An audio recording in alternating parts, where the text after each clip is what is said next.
என் அன்பான பிளேத்தமிழ் நேயர்கள் அனைவருக்கும் இனிய ஆசீர்வாதங்கள். எல்லோரும் இன்புற்றிருப்பதை தவிர வேறொன்றுமறியேன் பராபரமே.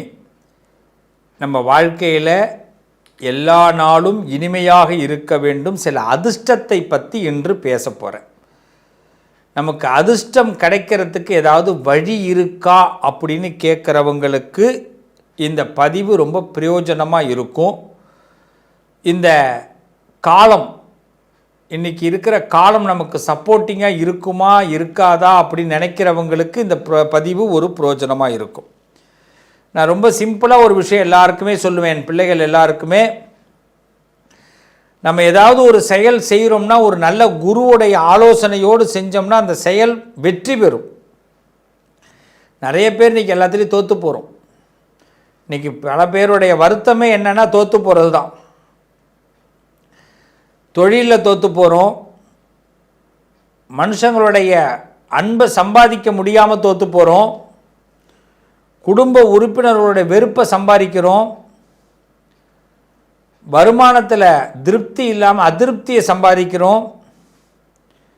எல்லா திறமையும் இருந்து எந்த ராசியும் இல்லாதது போல் நாமளே ஃபீல் பண்ணுறோம். இப்படி ஏகப்பட்ட சிரமங்களுக்கு நடுவே தான் நாம் எல்லாம் இருக்கிறோம். இந்த சிரமங்களை எல்லாம் இப்போ நல்லதாக மாற்றணுன்னா ஈசன் நினைத்தால் மட்டும்தான் நடக்கும். அந்த பரமேஸ்வரன் நினைத்தால் மட்டும்தான் நம்ம சிரமத்தை எல்லாம் போக்க முடியும்.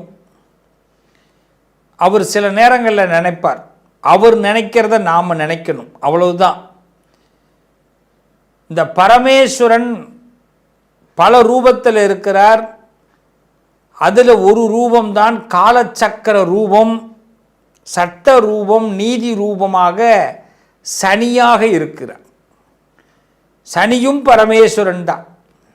அப்போ சனீஸ்வரன் பகவானை ஏன் ஆண்டவன் படைச்சார்னா, என் பிள்ளைய என்னால் திருத்த முடியாது, திட்ட முடியாது, வருத்தப்பட வைக்க முடியாது ஆண்டவன். அதனால் எப்படி நாமெல்லாம் பள்ளிக்கூடத்தில் கொண்டு போய் விடுறோமோ அதே மாதிரி ஆண்டவன் என்ன பண்ணுறாரு, சனிக்கிட்ட விடுறாரு. அப்பப்போ சனி பகவானை இவனை கொஞ்சம் நல்லா திருத்தி விடு, நல்லவனாக இருந்தால் நல்லா பாராட்டி விடு, பட்டம் கொடு, கெட்டவனாக இருந்தால் திருத்தி கொடு. இதை தான் சனிகிட்ட சுவாமி சொல்கிறார். அப்போ சுவாமி சொல்கிறதுல நியாயம் இருக்குது. அப்பப்போ நம்மளை டிங்கரிங் பட்டியெலாம் பார்த்துக்கணும். அப்பப்போ நம்ம ஓவர் ஆயில் பண்ணிக்கணும், சர்வீஸ் பண்ணிக்கணும். நம்மளை எப்படி லேப்டாப்லேயே நம்மளை சர்வீஸ் பண்ணிக்கிறோமோ அதே மாதிரி நம்மளை நாம் சர்வீஸ் பண்ணிக்கணும். இப்படி சர்வீஸ் பண்ணுறது தான் சனி, அவருடைய வேலை. இப்போ நம்மளை அவர் எப்படி சர்வீஸ் பண்ண போகிறார் அதை தான் பார்க்க போகிறோம். வாங்க பார்த்துடலாம். எத்தனை பேர் நம்மளை பார்த்து நகைச்சுவையாகவும், நம்மளை பார்த்து கொடுமையாகவோ, நம்மளை பார்த்து கேவலமாகவோ சிந்தனை பண்ணுறாங்கன்னா அவங்களையெல்லாம் பார்த்து வருத்தமே படாமல், கவலையே படாமல் அவங்கள அப்படி தள்ளி விட்டுட்டு நாம் நடந்து போய்கிட்டே இருக்கணும்னு ஆசைப்படக்கூடிய என் அன்பு உறவுகளான மேஷ ராசிக்காரர்களே. மேஷராசியோடைய பெரிய பலம் என்ன தெரியுமா? இன்னொருத்தவன் பேசுகிறதையெல்லாம் மனசுலையும் ஏற்றிக்கக்கூடாது, காதுலையும் கேட்டுக்கக்கூடாது. பொறாமக்கார பய உலகம், நல்லா தெரிஞ்சுக்குங்கோ.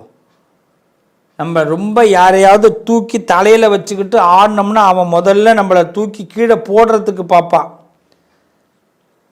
அப்போ இன்னிலேருந்து என்ன பண்ணக்கூடாது, 7.5 சனி ஆரம்பிக்குது. முழுமையாக உங்கள் இடத்துல வந்து உட்கார்றார் சனி பகவான். இப்போ ஒரு காலை தான் வச்சுருந்தார் மேஷத்தில், அதாவது பார்த்திங்கன்னா மீன ராசிக்குள்ளே ஒரு காலை வச்சவர் இப்போ வந்து உட்கார்றார். அப்போ 7.5 சனி ஸ்டார்டிங் உட்காந்துட்டார். இப்போ தர்ம யுத்தத்தை ஆரம்பிக்க போகிறார். இது வேறு தர்ம யுத்தம்.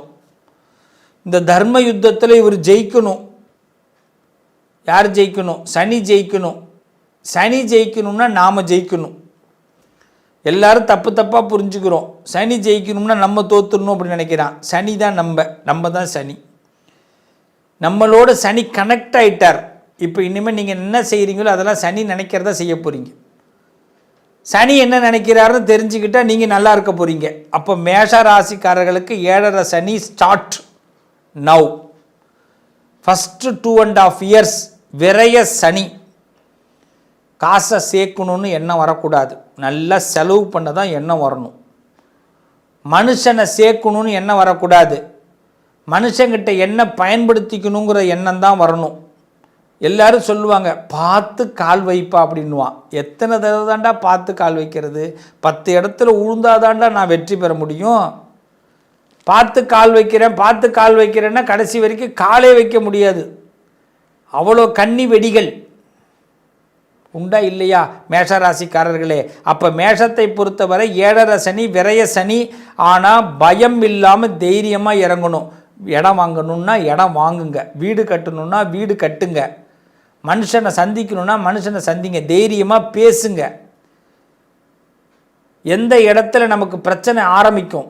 7.5 சனியில் எங்கே பிரச்சனை ஆரம்பிக்கும், எங்கே விரயம் ஆரம்பிக்கும்னா நம்ம முடிவை இன்னொருத்தவன் எப்போ எடுக்கிறானோ அப்போ முடிவு பிரச்சனை ஆரம்பிக்கும். இன்றைக்கி ஒரு ஊருக்கு போகிறதா இருந்தால் நீங்கள் தான் முடிவெடுக்கணும். ₹1 செலவு பண்ணுறதா இருந்தால் நீங்கள் தான் முடிவெடுக்கணும். 10 பேர்கிட்ட அதை பற்றி சொல்லுங்கள். அவங்க எல்லாரும் ஐடியா பண்ணி இப்போ ஃபைனலுக்கு உங்கள்கிட்ட வருவாங்க. நீங்கள் தான் முடிவெடுக்கணும். உங்கள் வீட்டில் முடிவெடுக்கிற பலனை இன்னொருத்தவங்கள்ட்ட கொடுத்துடாதீங்க மேஷராசிக்காரர்களே, ஆபத்து. உங்களால் அதை தாங்கி கொள்ள முடியாது. என்றைக்குமே மேஷராசிக்காரர்கள் பிரச்சனை எந்த இடத்துல சந்திக்கிறாங்கன்னா முடிவெடுக்கிறத இன்னொருத்தவங்கள்ட்ட கொடுக்கறதுனால தான். கடைசி வரைக்கும் போராடுங்க. எல்லாருடைய மனசையும் உங்களால் மாற்ற முடியும். எப்பேற்பட்ட சூழ்நிலையும் உங்களுடைய சகாயத்துக்கு ஏற்படுத்திக்க முடியும். கடவுள் அப்படிப்பட்ட அற்புதத்தை உங்களுக்கு கொடுத்துருக்கிறார். ஆருடமே அப்படி தான் சொல்லுது. நீங்கள் சொல்லுவாங்க பூனை கண்ணை மூடிட்டுனா உலகம் கண்ணை மூடிடும் அப்படின்னு. அது நினச்சிக்குமா? மேஷராசிக்காரர்கள் இன்றைக்கி நல்லா தெரிஞ்சுக்குங்க. உங்களை யாராவது ஏமாத்துறதுக்கு பிறந்திருக்காங்கன்னு நினச்சிடாதீங்க. உங்களை யாராவது அழிக்க பிறந்திருக்காங்கன்னு நினச்சிருக்காங்க. ஒரு பையில இன்னும் பிறக்கலடா அப்படின்னே நினச்சி போங்க. உங்களுடைய துணிச்சல், உங்களுடைய அதுதான் எதிர் நீச்சல். உங்களுடைய துணிச்சல் அதுதான் எதிர் நீச்சல். எதிர்நீச்சல்னு ஒரு படம் எடுத்திருப்பார் பாலச்சந்தர் சார், நாகேஷ் சார் நடிச்சிருப்பார். அதில் சின்ன சின்ன கதாபாத்திரங்கள் அப்படி பார்த்தீங்கன்னா தெரியும். எல்லாரும் யூஸ் பண்ணிக்கிட்டு விட்டுருவாங்க. மாடி வீட்டு மாது, மாடிப்படி மாது. அதே மாதிரி தான் நம்ம மாதுவாக இருக்கக்கூடாது. நம்ம மாடிப்படி மாதுவாக இருக்கக்கூடாது. அப்போ என்ன பண்ணணும்? நாம் எல்லாரும் யூஸ் பண்ணிக்கணும். இந்த 7.5 சனியில் சிவனை அதிகமாக வழிபாடு பண்ணுங்க. விபூதி பூசிக்கிங்க. என்னை பொறுத்த வரைக்கும் இது சுப விரய காலம். கார் வாங்குவீங்க, கல்யாணம் பண்ணுவீங்க, வீடு கட்டுவீங்க, சேர்த்து வைக்கணும், பார்த்து வைக்கணும்னு நினைக்காதீங்க. அதுவாக நடக்கும். சுவாமி அப்படிப்பட்ட அனுகிரகத்தை உங்களுக்கு கொடுக்குறார். ஆல்ரெடி சனி பகவான் உங்கள் இடத்துல நீசம் பெற்றிருக்கிறதுனால உங்களை எந்த விதத்துலையும் கஷ்டப்படுத்த மாட்டார். தேவையில்லாமல் ஹார்ட் பீட்டை அதிகப்படுத்திக்காதீங்க. நிறைய தண்ணி குடிங்க மேஷராசிக்காரர்கள். இந்த காலகட்டத்தில் நிறைய தண்ணி குடிச்சிங்கன்னா உங்களுக்கு ஹார்ட் பீட்டு நார்மலாக இருக்கும். என்னை பொறுத்த வரைக்கும் சுப செலவுகளை தயார்படுத்துங்க. ஒரு குறையும் இல்லாமல் நல்லா இருக்க போகிறீங்க. பயம்ங்கிறத தூக்கி போடுங்க. உங்களை பார்த்தா எல்லாரும் பயப்படணும். பயம் உங்கள் கண்ணில் கூட தெரியக்கூடாது.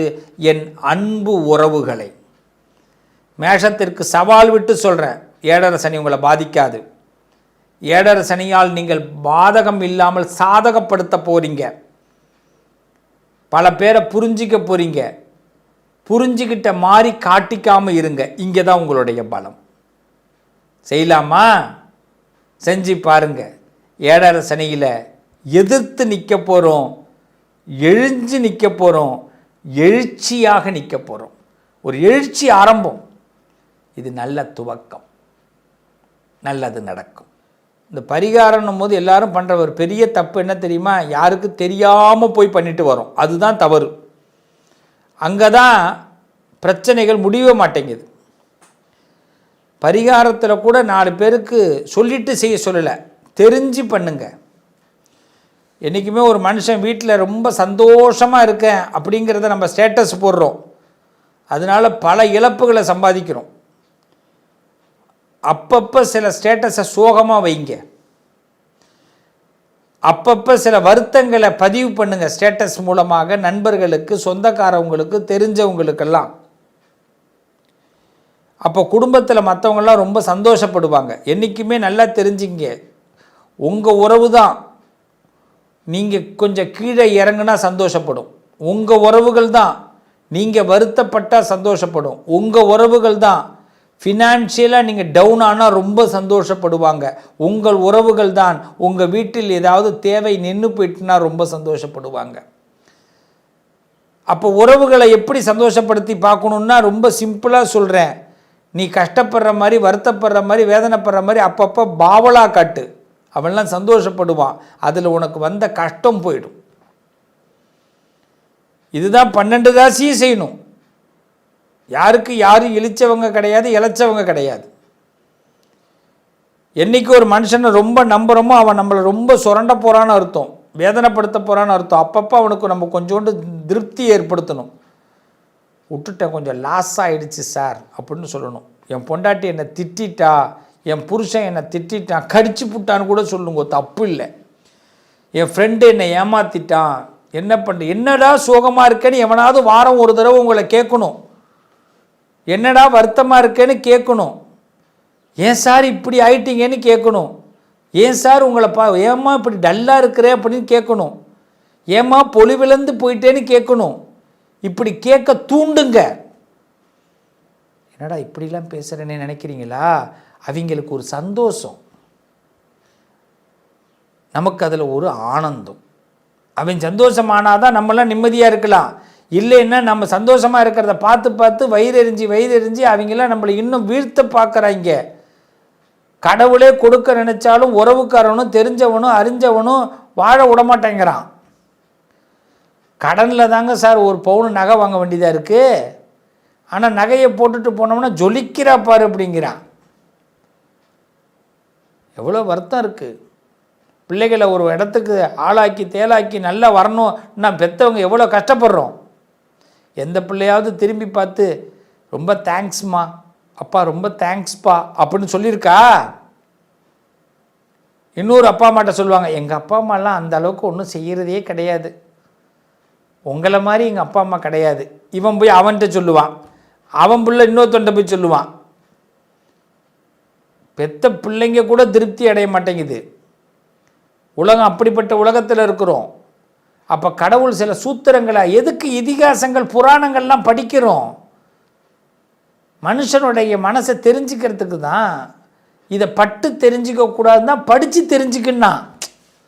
பெரியவர்கள்லாம் எதுக்கு இதெல்லாம் எழுதி வச்சான்னா, நீ கஷ்டப்படாதரா, பட்டு தெரிஞ்சிக்க கூடாதரா, எல்லாத்தையும் எவ்வளோ பட்டினா அதில் கஷ்டமாக வருது, உன்னால் தாங்க முடியல, படித்து தெரிஞ்சுக்கோ அப்படின்னா.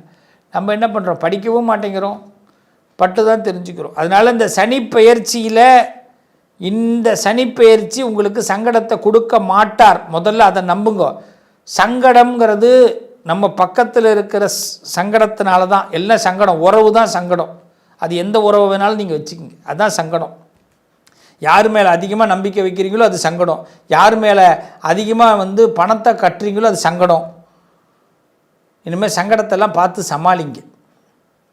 ரொம்ப சிம்பிளாக சொல்கிறேன், எல்லோரும் பிள்ளையாரை கும்பிடுங்க. காலையில் 5 முறை குட்டிக்குங்க, முட்டிக்காதீங்க. குட்டிக்கலைன்னா முட்டிக்கணும்.